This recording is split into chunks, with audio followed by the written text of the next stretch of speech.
Okay, so we've hit two revolutions. American Revolution, successful in getting rid of the king. How successful is it in changing society? I'll leave that up to you.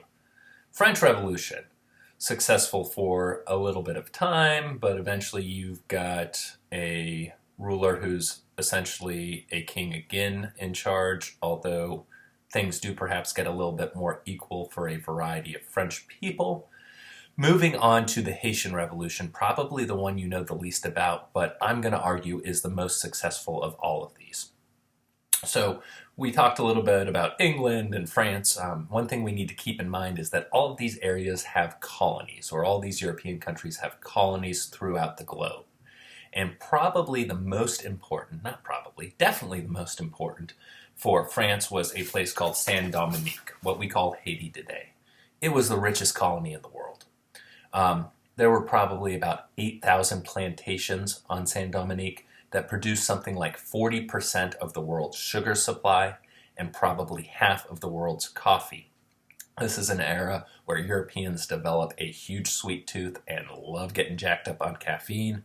So both of those things make France quite rich.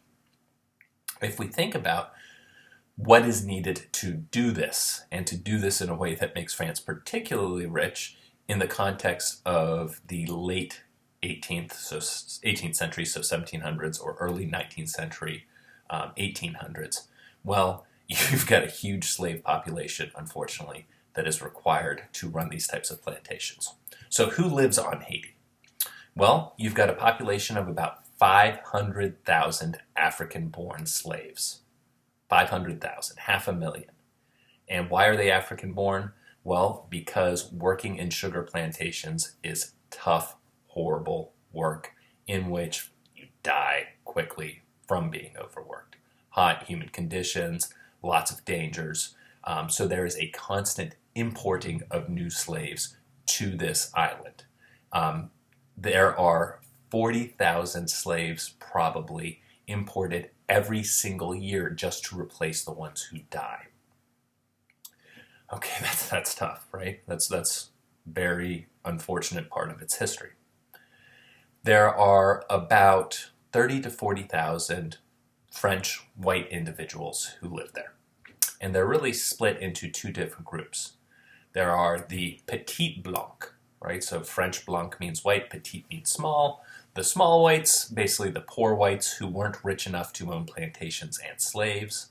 And then you have the Grand Blanc, the great whites, the ones who control most of what's going on the island. But then you've got this other group that's kind of in a weird situation.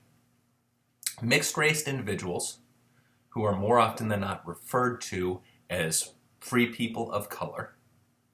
And they are largely the children of white European individuals and African slaves. And one of the things that happens is planters tend to free their offspring. So there are about 20,000 free people of color. And some of these actually end up doing so well that they themselves end up owning their own slaves and their own plantations.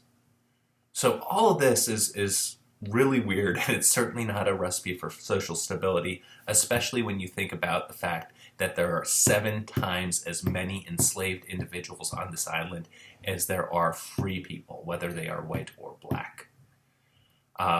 Okay, so I think that's probably good on this slide. Let me make sure I'm covering everything. Oh, no, there's one more point here. So, sorry for making this slide a little bit longer. The French Revolution, starting in 1789, creates some ripples in the colonies, right? And all groups have something to complain about based on this. Slaves obviously don't like being slaves, but they also say, right, this notion of equality, shouldn't it extend to us? Free people of color were still subject to discrimination no matter the fact that they were free or even if they owned plantations. Poor white people were resentful of the privileges held by the wealthy and by people of color. The Grand Blancs, the wealthy white people, had problems with French trade laws and government's attempts to slightly improve the condition of slaves, thinking that the government shouldn't interfere at all. So the French Revolution itself ends up inspiring revolution here in a whole variety of ways that we'll explore.